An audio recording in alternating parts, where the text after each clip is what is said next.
I discovered my brother was planning to have our father committed to prison to steal from his construction company. He thought I'd never find out. But before I tell you what happened, subscribe to our channel, and thank you for being part of our community. My name is Jennifer Thompson Martinez, and at 43 SAU, I thought living in Milwaukee was the perfect compromise between independence and family responsibility. Just 2 hours from Chicago, I could maintain my marketing consultancy while staying close enough to visit Dad regularly at Thompson Construction, the empire he'd built over 30 years. My husband Miguel managed our financial planning practice, and our teenagers Emma and Diego had grown up knowing their grandfather as a strong, sharp businessman who never forgot a birthday or missed a school event. When my brother Lucas began expressing concerns about Dad's mental state last fall, I initially felt guilty for not noticing signs during my monthly visits to the Chicago office. "Dad's showing some confusion lately, Jen," Lucas would say with practiced concern. "Maybe you should space out your visits until we understand what's happening." I trusted my brother completely, never imagining that the person trying to protect me from Dad's supposed decline was actually orchestrating the cruelest betrayal our family had ever faced. The first warning sign came during what should have been a routine business consultation in September. Dad had hired me to develop a marketing strategy for Thompson Construction's expansion into commercial renovation. And during our 3-hour meeting, he demonstrated the same sharp analytical thinking that had built his company from nothing. He understood market trends, asked probing questions about digital marketing strategies, and provided insights about client psychology that impressed even Miguel, who joined the meeting to discuss financial projections. "Your father's mind is as sharp as anyone half his age," Miguel observed during our drive back to Milwaukee. "And I don't understand where Lucas's concerns are coming from." That innocent comment planted the first seed of doubt about my brother's narrative. But family loyalty made me dismiss Miguel's observation as an outsider's limited perspective. I convinced myself that Lucas, working with Dad daily, would naturally notice subtle changes that occasional visitors might miss. My suspicions began crystallizing during Dad's surprise visit to Milwaukee in early October. He'd driven up unannounced to take Emma and Diego shopping for winter clothes, something he'd done annually since they were small children. But this year, Lucas had specifically warned me that Dad shouldn't be driving long distances due to his increasing confusion and poor judgment. Yet the man who arrived at our door was anything but confused. He remembered every detail about the kids, sizes, preferences, and school activities, navigated Milwaukee's changing downtown area without difficulty, and spent the afternoon helping Diego with a challenging algebra assignment that had stumped both Miguel and me. Most telling was his reaction when I carefully mentioned Lucas's health concerns. Genuine bewilderment and hurt that anyone would question his mental capacity. "Jenny, I feel better than I have in years," he said with obvious confusion. "Why would Lucas think something's wrong with me?" The disconnect between Lucas's warnings and Dad's actual behavior was so stark that I couldn't ignore it anymore. The investigation that would consume the next 4 months began with a simple decision. I needed to observe Dad's daily routine without Lucas's interpretation filtering my perceptions. I started making unannounced visits to the Chicago office, claiming client meetings in the city. And what I discovered contradicted everything Lucas had told me. Dad arrived early every morning, handled complex negotiations with contractors and clients, and maintained the detailed oversight that had made Thompson Construction successful for 3 decades. Employees who'd worked for him for years showed no signs of concern about his competency. If anything, they seemed more engaged and productive than during my previous visits. Most importantly, Dad's interactions with longtime business partners like Frank Rodriguez revealed a man whose judgment and memory were completely intact. The only person expressing concerns about Dad's mental state was Lucas, and those concerns seemed to increase whenever I was present to witness them. What troubled me most was the pattern emerging in Lucas's behavior toward Dad during family interactions. During our traditional Sunday dinners at Dad's Beverly home, Lucas would ask him detailed questions about business decisions from months earlier, then express worry when Dad couldn't provide immediate comprehensive answers about matters he'd delegated to subordinates. He'd bring up financial figures that Dad had entrusted to the company's accountant, then suggest Dad's inability to recall every number indicated memory problems. Most manipulatively, Lucas would reference conversations about Mom that supposedly happened before her death 12 years ago, then claim Dad was confusing timelines when Dad couldn't remember discussions that seemed increasingly fictional. Watching these interactions more carefully, I realized Lucas wasn't documenting Dad's decline. He was systematically creating evidence of problems that didn't exist. The recognition that my brother was psychologically manipulating our father was devastating, but it also explained the growing anxiety I'd noticed in Dad's demeanor during recent family gatherings.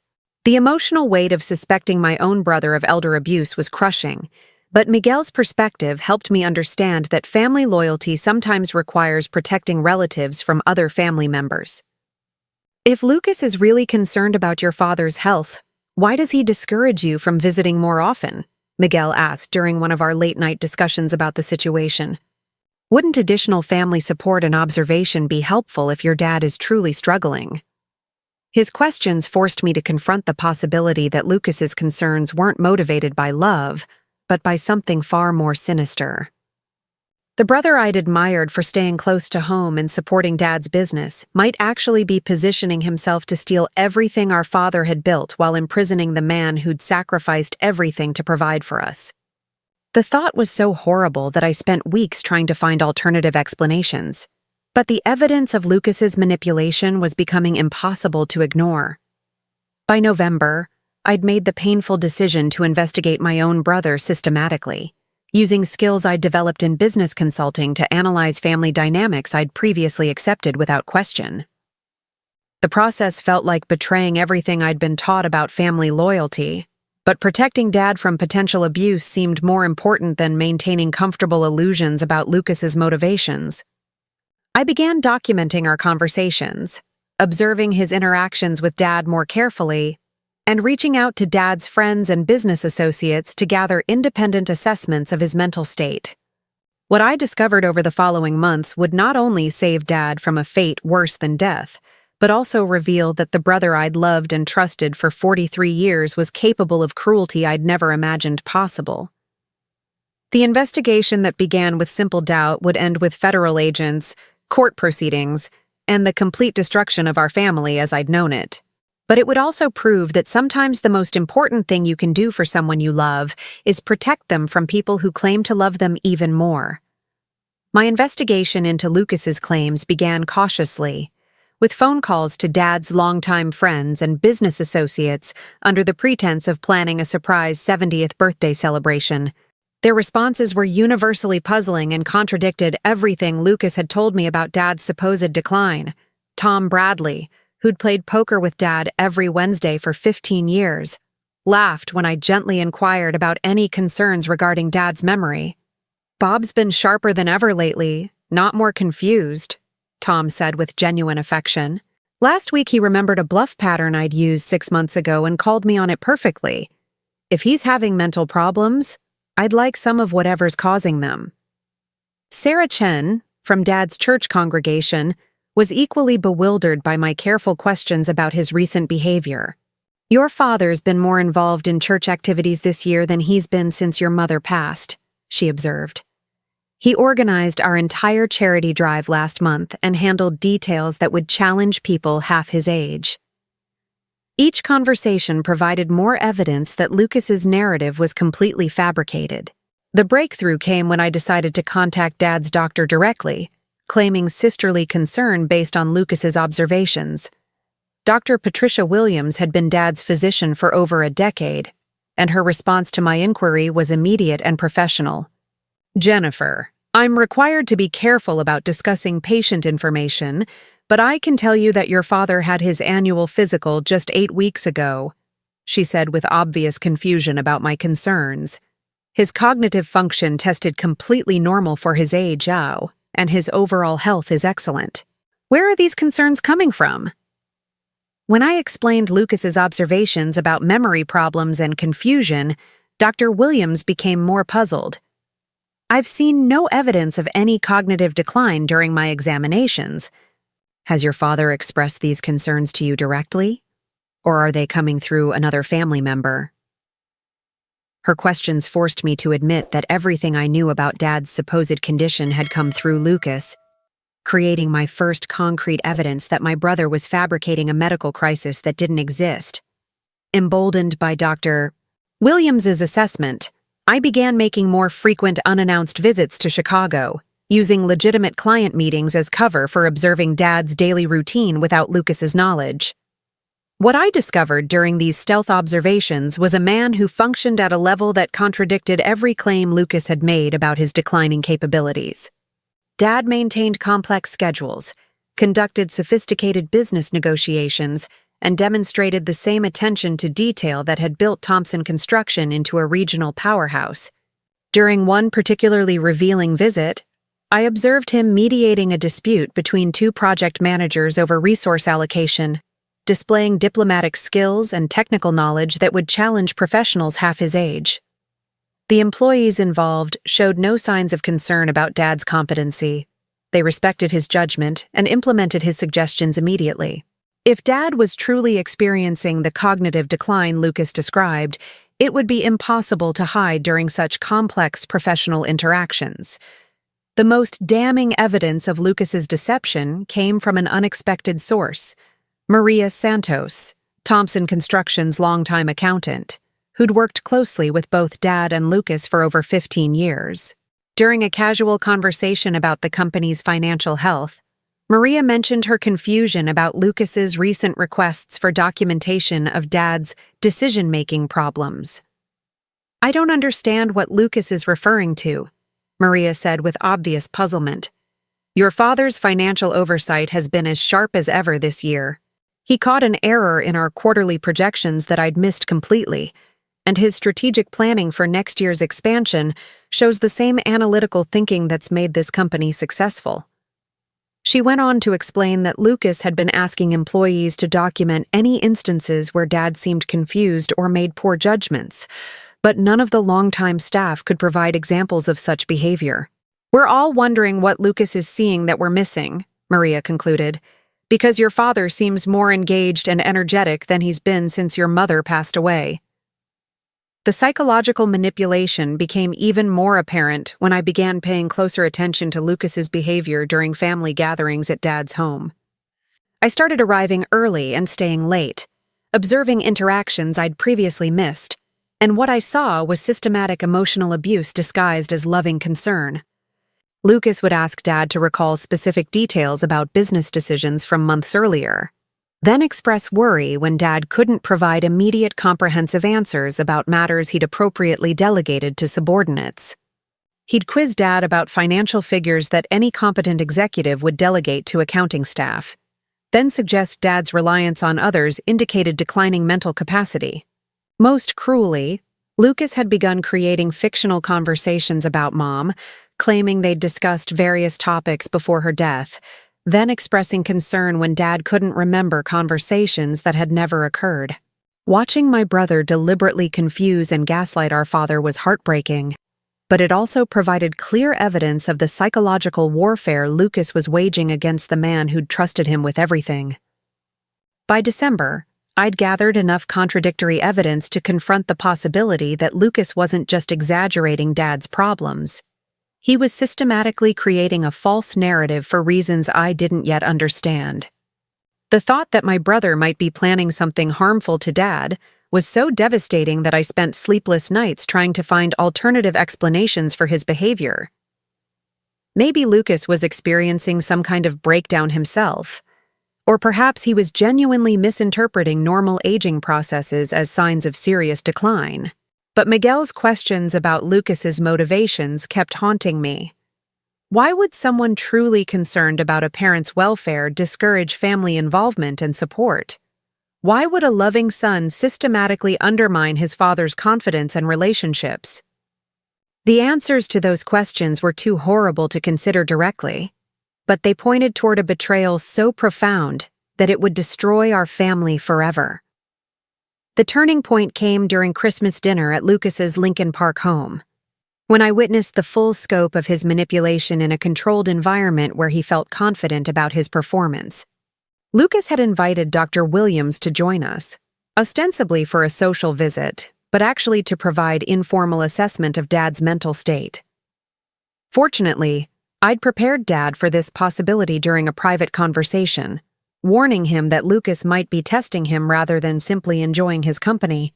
The evening became a masterclass in psychological manipulation, with Lucas asking Dad complex questions designed to make him appear confused while presenting himself as the concerned, responsible son managing a declining parent. But Dad's responses were sharp, detailed, and completely coherent, leaving Dr. Williams visibly puzzled about the concerns Lucas had expressed to her privately. After dinner, Dr. Williams pulled me aside and asked directly, "Jennifer, I'm not seeing any signs of the cognitive problems your brother described. Your father seems mentally acute and emotionally stable. Are you seeing the same concerns Lucas has mentioned?" Her question confirmed what I'd suspected for months. Lucas was manufacturing a crisis that existed only in his imagination, or, more frighteningly, in his plans for Dad's future. The decision to confront Dad directly about Lucas's behavior was the most difficult choice I'd ever made. But by January, I knew that protecting him required destroying his faith in the son he loved unconditionally. I drove to Chicago on a bitter winter morning, rehearsing how to explain that his beloved Lucas was systematically undermining his mental health while planning something that would destroy his life. Dad welcomed me warmly into his Beverly home, as he always did. But I could see the toll Lucas's psychological manipulation was taking on his confidence and emotional well-being. "Dad, we need to talk about Lucas," I began, watching his face transform from joy at my surprise visit to confusion and growing alarm. "I've been investigating his claims about your mental health, and I need you to know that everything he's told our family about your condition is false." The words felt like betrayal even as I spoke them. But Dad's reaction surprised me with its mixture of relief and dawning understanding. "I knew something was wrong, Jenny," Dad said quietly after I'd shared my findings from months of investigation. "Lucas has been different these past several months, managing me instead of talking with me, creating situations where I feel confused and defensive, making me question my own judgment about things I've handled successfully for decades." His voice carried deep sadness, but also a growing anger I recognized from childhood. I started to wonder if I really was losing my mind, but the problems only seemed to happen when Lucas was around. With everyone else, clients, employees, friends, I felt normal, competent, like myself.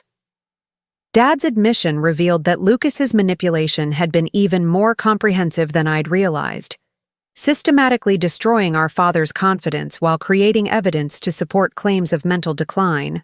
But it also showed that Dad still possessed the analytical thinking that had built his empire, and that he'd been aware something was fundamentally wrong with Lucas's version of reality. Dad's response to learning about Lucas's betrayal was more devastating than anger or disbelief. It was profound grief for the loss of a relationship he'd treasured above all others. "The worst part isn't that he's lying about my mental health," Dad said with tears in his eyes.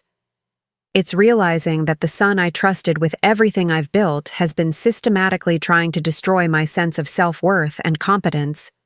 Why would someone who claims to love me want to make me feel confused and incompetent?"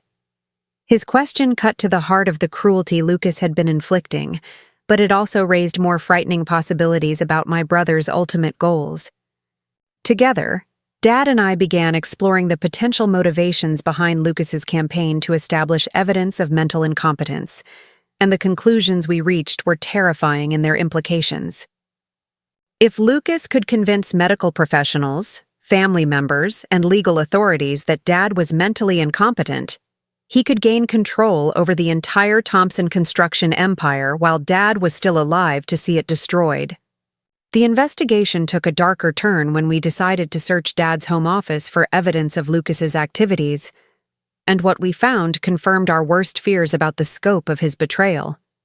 Hidden in Dad's desk were documents Lucas had been accumulating, brochures for expensive nursing facilities located far from Chicago, consultations with attorneys specializing in conservatorship proceedings, and most chillingly, medical evaluations from doctors who'd never examined Dad, but were willing to provide opinions about his mental capacity based solely on family testimony.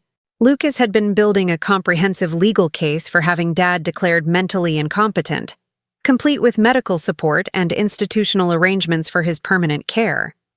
The timeline suggested Lucas planned to initiate conservatorship proceedings within weeks, giving Dad no opportunity to defend himself against charges of mental incapacity that would strip him of all legal rights over his own life and property. Perhaps most devastating was discovering that Lucas had been systematically undermining Dad's relationships with longtime friends and business associates, planting seeds of doubt about his mental capacity that would support future legal proceedings. Phone records showed calls to key employees, major clients, and family friends where Lucas had expressed concerns about Dad's declining judgment and increasing confusion. Several people had apparently agreed to provide statements about Dad's supposed mental problems, not realizing they were contributing to a legal case that would destroy the man they thought they were helping. Lucas had weaponized Dad's trust and our family's reputation, turning relationships Dad had built over decades into evidence that would be used to imprison him in a facility where he'd die alone and forgotten. The sophistication and cruelty of the plan was breathtaking, but it also revealed that Lucas had been planning this betrayal for months, possibly years. The emotional toll of discovering the full scope of Lucas's betrayal was almost unbearable for both Dad and me, but it also clarified what we needed to do to protect his freedom and dignity. "We have to stop him, Jenny," Dad said with the determination that had built Thompson Construction from nothing. So not just for me, but for everyone else who might face this kind of betrayal from people they trust completely. We spent the rest of that weekend developing a strategy that would not only protect Dad from Lucas's scheme, but also ensure my brother faced serious consequences for his systematic elder abuse. The plan would require careful timing, legal expertise, and the kind of strategic thinking that had made Dad successful in business for 30 years. But most importantly, it would require me to completely abandon the brother I'd loved my entire life in order to save the father who'd sacrificed everything to provide for us both. The hardest part of our planning was accepting that regardless of how successfully we stopped Lucas's scheme, our family would never recover from this betrayal. The brother I'd admired for staying close to home and supporting Dad's business had been systematically planning to destroy the man who'd given him everything meaningful in his life. Even if we prevented Lucas from succeeding, we couldn't undo the months of psychological manipulation that had damaged Dad's confidence and emotional well-being. The family dinners, holiday celebrations, and business partnerships that had defined our relationships for decades were all contaminated by the knowledge of what Lucas was capable of doing to people who trusted him completely. But Dad deserved protection, justice, and dignity in his remaining years, and I was determined to ensure he received all three, regardless of the personal cost to relationships that Lucas had already poisoned beyond repair. Working together over the following weeks, Dad and I gathered evidence of Lucas's scheme while pretending to remain unaware of his plans, a performance that required every ounce of self-control we possessed. We documented his continued psychological manipulation, recorded conversations where he discussed Dad's supposed decline with family and business associates, and began building a legal case that would expose his betrayal completely. The investigation revealed that Lucas's plan was even more comprehensive and imminent than we'd initially feared. He'd already scheduled the medical evaluations necessary for conservatorship proceedings and had made deposits on a nursing facility where Dad would be essentially imprisoned. We were running out of time to stop a scheme that would not only steal Dad's wealth, but destroy his will to live by separating him from everyone and everything that gave his life meaning. The next phase of our plan would determine whether justice would prevail or whether Lucas would succeed in committing the perfect crime against the father who'd loved him unconditionally. The next phase of our counter-investigation required a level of deception that felt unnatural but necessary.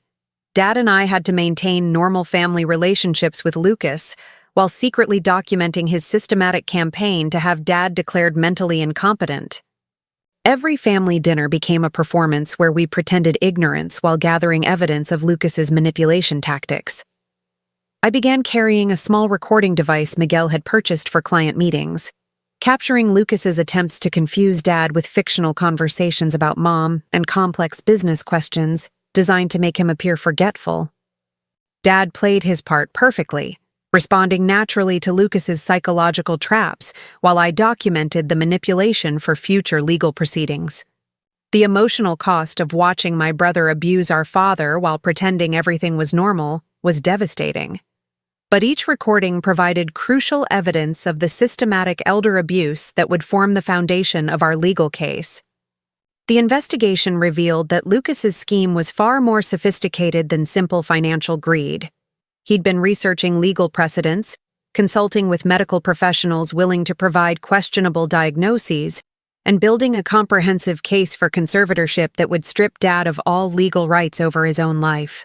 We discovered that he'd contacted multiple doctors, seeking one willing to diagnose dementia based solely on family testimony without examining Dad directly.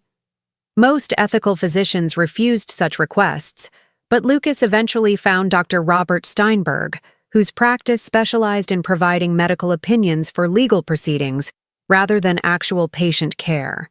The consultation notes we found in Lucas's briefcase revealed that Steinberg was prepared to testify about Dad's mental incompetence based entirely on Lucas's descriptions of supposed symptoms, creating a medical foundation for conservatorship proceedings that would be difficult to challenge in court. Perhaps most chilling was discovering the specific nursing facility Lucas had chosen for Dad's imprisonment, Sunset Manor, located 3 hours outside Chicago in rural Illinois, where family visits would be logistically difficult and emotionally devastating. The facility specialized in caring for patients with severe dementia, meaning Dad would be surrounded by people who were genuinely confused and incapacitated, reinforcing the false narrative of his own mental decline. Lucas had already completed preliminary paperwork and made financial arrangements, suggesting he planned to initiate conservatorship proceedings within weeks of gaining Dr. Steinberg's medical support. The timeline was accelerating faster than we'd anticipated, forcing us to move quickly to prevent Dad from being legally kidnapped by his own son before we could expose the fraud completely. The most devastating discovery came when we found evidence that Lucas had been planning this betrayal for over a year, beginning shortly after Dad announced his intention to gradually transition company leadership to his son. Phone records showed consultations with conservatorship attorneys dating back to the previous spring, and financial documents revealed that Lucas had been systematically overextending himself financially, apparently confident that controlling Dad's assets would solve his monetary problems. Credit card statements showed expensive purchases, luxury vacations with Amanda, and investments in speculative ventures that had failed catastrophically. Lucas wasn't just planning to steal Dad's wealth, he desperately needed it to avoid personal bankruptcy that would destroy his own lifestyle and social standing. The realization that my brother's betrayal was motivated by financial desperation rather than simple greed made it somehow more tragic, but no less criminal. The investigation also revealed that Amanda was not merely a passive participant, but an active architect of many aspects of their scheme. We found emails between her and Lucas discussing which of Dad's possessions they wanted to keep after gaining control of his estate, research she'd conducted into the legal requirements for conservatorship proceedings, and her communications with interior designers about redecorating Dad's house before selling it. Amanda had apparently been planning Dad's institutionalization like organizing a family vacation, treating his imprisonment as a minor inconvenience necessary to access his wealth. Most disturbingly, she'd been researching which assets could be liquidated quickly without legal oversight, suggesting they planned to steal as much as possible before any family members or legal authorities could intervene. The woman I'd welcomed as a sister-in-law had been systematically planning to destroy the man who'd paid for her wedding and treated her like a daughter. By February, we'd gathered enough evidence to destroy Lucas's plan completely, but the legal challenges of stopping conservatorship proceedings proved more complex than we'd anticipated. David Reyes, Dad's longtime attorney, explained that Illinois law required clear evidence of fraud to prevent conservatorship proceedings once they'd been initiated with medical support. The system is designed to protect elderly people from abuse, David explained. But that same protection makes it difficult to stop conservatorship proceedings even when they're based on false premises. He recommended bringing in additional legal expertise specializing in elder abuse cases, but warned that the process could take months to resolve through normal legal channels.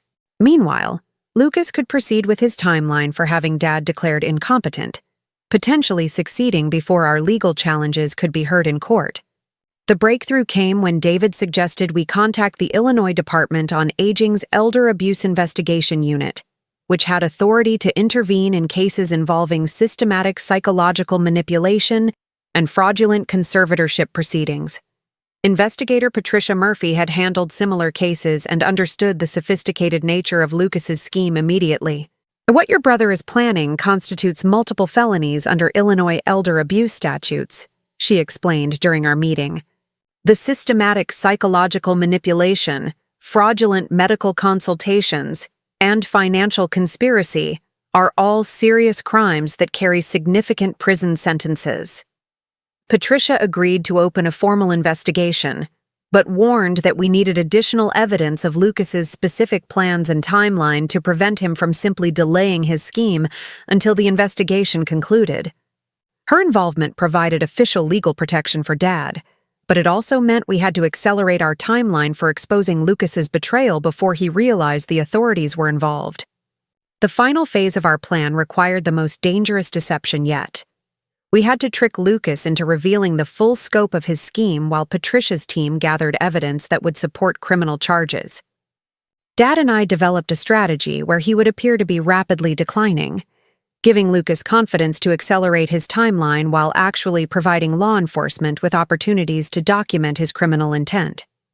The plan was risky because it required Dad to appear vulnerable while actually maintaining complete control over the situation, but it was our best chance to gather the conclusive evidence needed to destroy Lucas's scheme completely. Over the next several weeks, we would either save Dad from a fate worse than death, or watch helplessly as my brother succeeded in committing the perfect crime against the father who'd given him everything meaningful in his life. The stakes couldn't have been higher, and failure would mean Dad's imprisonment while Lucas inherited the empire built through 30 years of sacrifice and hard work. The trap we set for Lucas required Dad to give the performance of his life, appearing to decline rapidly while actually maintaining complete mental clarity for the legal proceedings that would determine his future. Working with investigator Patricia Murphy, we created scenarios where Lucas would feel pressured to accelerate his timeline, giving law enforcement opportunities to document his criminal intent through recorded conversations and observed behavior. Dad began making deliberate mistakes during family gatherings, forgetting names he knew perfectly, asking repetitive questions, and appearing confused about current events. Lucas's reaction was immediate and revealing. Instead of concern or sadness about his father's supposed decline, he showed barely concealed excitement about the acceleration of symptoms that would support his conservatorship case. Patricia's surveillance team documented Lucas's phone calls to Dr. Steinberg, scheduling the medical evaluation that would provide legal foundation for declaring Dad mentally incompetent. The confrontation we'd been planning for months finally occurred during what Lucas believed would be a routine family meeting to discuss Dad's increasing care needs, but which was actually a carefully orchestrated legal proceeding. David Reyes had arranged for the meeting to take place in Thompson Construction's conference room, with Patricia Murphy and her team present as observers, while we presented Lucas with evidence of his systematic elder abuse and fraud. When Lucas arrived with Amanda and Dr. Steinberg, confident they were about to finalize their scheme, they found themselves facing a room full of law enforcement officials, attorneys, and family members who knew the truth about their betrayal. The look of shock and growing panic on Lucas's face as he realized his plan had been completely exposed was devastating to witness, but it also provided final confirmation of his guilt and the criminal nature of his actions. The evidence presentation was comprehensive and damning, including recordings of Lucas's attempts to psychologically manipulate Dad, documentation of his conspiracy with Dr. Steinberg to provide fraudulent medical opinions, and financial records showing his desperate need for money that motivated the entire scheme. Patricia Murphy's investigation had uncovered additional evidence we hadn't known about, including communications between Lucas and Amanda, discussing specific assets they planned to liquidate, and their research into which nursing facilities would make family visits most difficult. Dr. Steinberg's involvement added criminal conspiracy charges to the elder abuse and fraud allegations, and his cooperation with investigators revealed the extent of the medical fraud Lucas had been planning. The case against Lucas and Amanda was overwhelming, but watching my brother's world collapse in that conference room was one of the most heartbreaking experiences of my life. Lucas's response to being confronted with evidence of his crimes revealed the true depth of his corruption and lack of remorse for the psychological torture he'd inflicted on our father.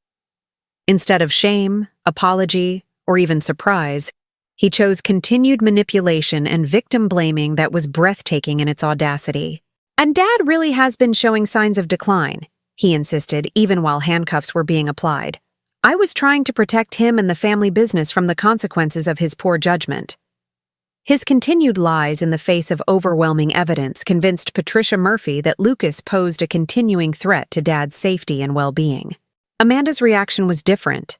She seemed almost relieved that the charade was finally over and broke down completely, admitting to her active participation in the scheme while claiming Lucas had convinced her it was necessary for Dad's protection. Her cooperation with investigators provided additional evidence against Lucas, but couldn't undo the months of systematic betrayal that had nearly destroyed our family. The legal proceedings moved through Illinois courts with unprecedented speed due to the overwhelming evidence and the serious nature of the elder abuse charges. Lucas was charged with conspiracy to commit fraud, systematic elder abuse, and criminal conspiracy, while Amanda faced similar charges as a co-conspirator. Dr. Steinberg lost his medical license and was charged with medical fraud for his willingness to provide false diagnoses for legal proceedings. The trial lasted only 3 weeks because Lucas's own recordings and documents provided irrefutable evidence of his criminal intent and systematic psychological manipulation of Dad. The judge's comments during sentencing reflected the court's disgust with the nature of Lucas's crimes. The betrayal of trust involved in this case is among the most serious I've encountered. The defendant systematically abused the person who loved and trusted him most, using psychological manipulation to steal not just wealth but dignity and peace of mind. Lucas received 8 years in state prison. Amanda got 5 years with the possibility of parole after 3.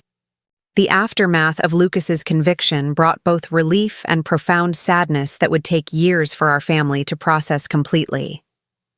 Dad resumed full control of Thompson Construction with renewed energy and purpose, but the psychological scars from months of systematic manipulation required ongoing therapy and support. The business thrived under his continued leadership, but the joy he'd once taken in building a legacy for his children was permanently damaged by Lucas's betrayal.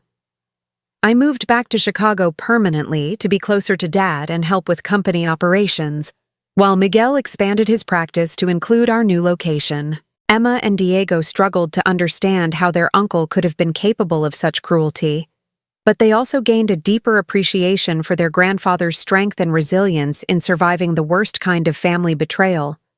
Our family was smaller but stronger, bonded by shared survival rather than shared assumptions about blood relationships guaranteeing loyalty.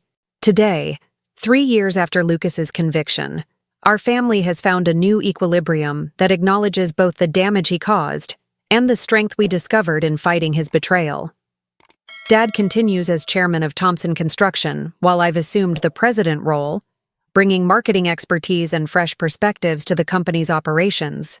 The business is more profitable than ever, but more importantly, it's run by people who value integrity over profit and relationships over convenience. Lucas sends occasional letters from prison alternating between requests for forgiveness and attempts to justify his actions. But those communications go directly to David Reyes without being read by Dad or me. Some betrayals cut too deep for redemption, and some lessons can only be learned through complete loss of everything that once seemed guaranteed. The greatest gift Lucas gave us wasn't the wealth he tried to steal, but the knowledge that our love for each other was strong enough to survive the worst betrayals and build something better from the ruins of broken trust. Sometimes protecting the people you love means fighting the people who claim to love them more. And sometimes the most important victory isn't getting justice, but proving that integrity and courage can triumph over greed and manipulation when the stakes are highest. For those of you who followed this story to the end, I want to know, what would you do if you discovered someone in your own family was planning something like this? Leave your comment below. We love reading every message you send and always respond. If this story touched you, subscribe to the channel and activate the bell so you don't miss any of the incredible stories we share here every week. For you, it might just be a click, but for us, it's what motivates us to continue searching for these heartbreaking stories. And since you've made it this far, I'm sure you'll love the next story that's appearing on your screen right now. Click on it and we'll see you there.